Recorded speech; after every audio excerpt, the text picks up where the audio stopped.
Welcome Office Hours with IB Season 2. Episode 4, Founder Mindset for Scaling. Why your identity is your ceiling. Good morning, founders, and welcome back to Office Hours with IB, your weekly founder fuel. Every Monday morning, I'm right here with you, sharing practical lessons and real stories to help you reset, refocus, and move forward with clarity and confidence. Today's topic is one that can change how you lead, grow, and even think. Finding the right coach. Season 2 is about growth, but not growth that exhausts you, and not growth that costs you yourself. This season is about identity, and today's conversation sits at the core of everything founders struggle with when things start working. Your identity is your ceiling.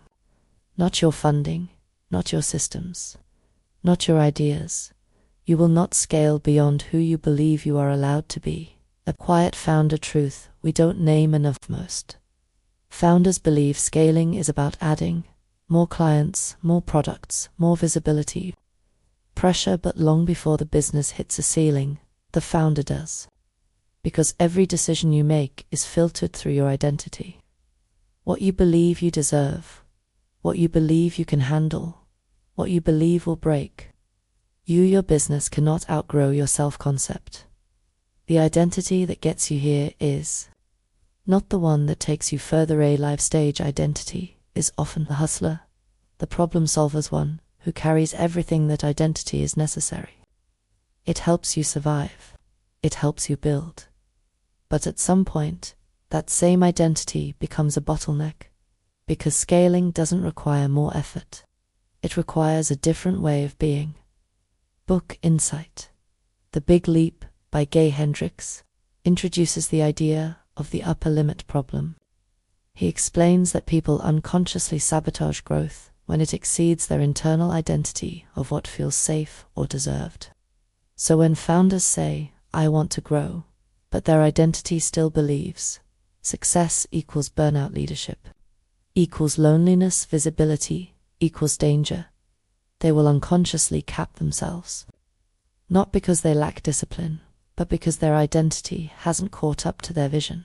A real leadership example, Nanover used when Satya Nadella became CEO of Microsoft. The company wasn't failing, but it was stuck. The issue wasn't products. It wasn't funding. It wasn't talent. It was identity. Microsoft had become a know-it-all organization, driven by ego, internal competition, and control. Nadella didn't start with strategy. He started with identity.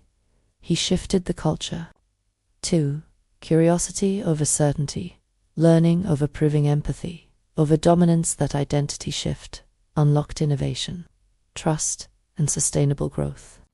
The business scaled because leadership changed who they were, not just what they did.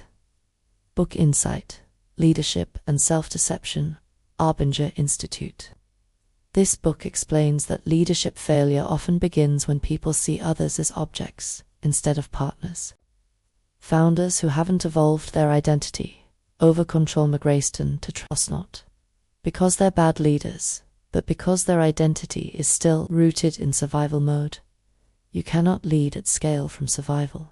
Another example, founder Yvon Chouinard didn't scale Patagonia by chasing growth metrics. He scaled by protecting identity. He built a company anchored in responsibility, environmental stewardship, long-term thinking.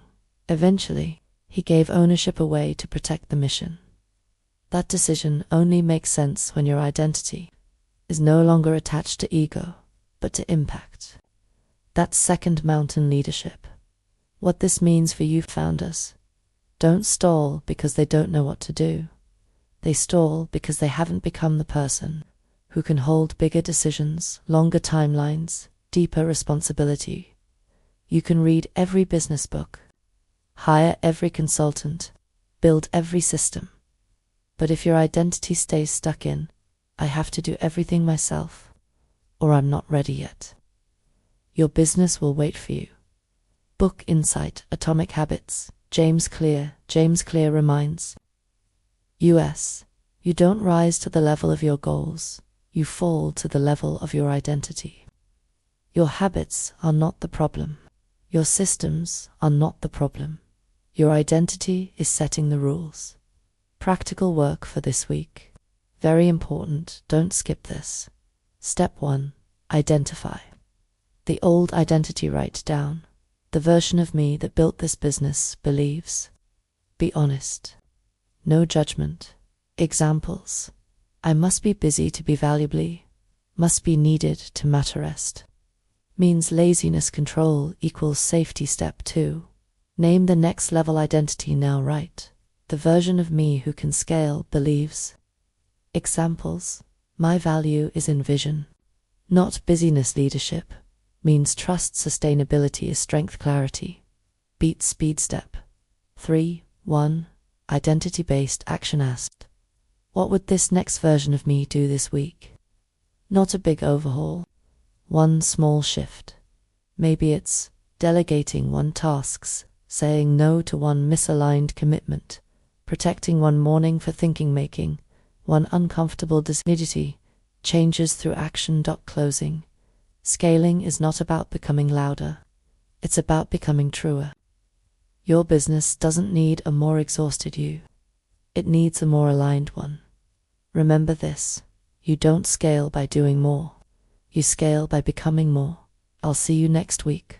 Welcome to Season 2 of Office Hours with IB, where every setback is a setup for your next success. Let's stop building to impress and start building what lasts. I'll see you next Monday. Subscribe now and join me next Monday, same time, same space, for another powerful session to fuel your week as a founder.